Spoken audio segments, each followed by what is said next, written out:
আলাইকুম ওয়া রাহমাতুল্লাহি ওয়া বারাকাতুহু। আজকের এই অনুভূতি হলো অন্যরকম।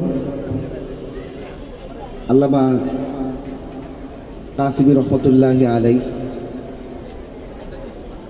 যার ব্যাপারে যত বেশি গবেষণা করা যায় ততই তত্ত্ব অর্জন হয়।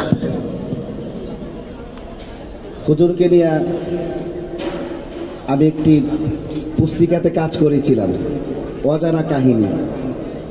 ওই অজানা কাহিনীর জন্য হুজুরের অনেক ছাত্রদের সাথে যোগাযোগ করেছি।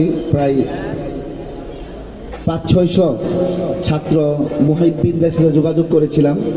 মানে হুজুরের ব্যাপারে যতই ঘাটাঘাটি করা হয় ততই পজিটিভ কিছু বের হয়ে আসে। এ যেন এক রহস্য ঘেরা আল্লামা কাসিমি রহমতুল্লাহি আলাইহি, যেখানে ভালোবাসারা উন্মাদনা করে। আল্লামা কাসিমি রহমতুল্লাহি আলাইহির নাম শোনার সাথে সাথে হৃদয়ে এক ধরনের ভালোবাসা, শ্রদ্ধা, ভক্তি সবকিছুই কাজ করে। হুজুরের ব্যাপারে কথা বলার জন্য একটা দীর্ঘ পরিসর দরকার। ইনশাল্লাহ আগামীতে যদি কথা বলার সুযোগ হয় ওখানে অভিব্যক্তি পেশ করবো ইনশাআল্লাহ।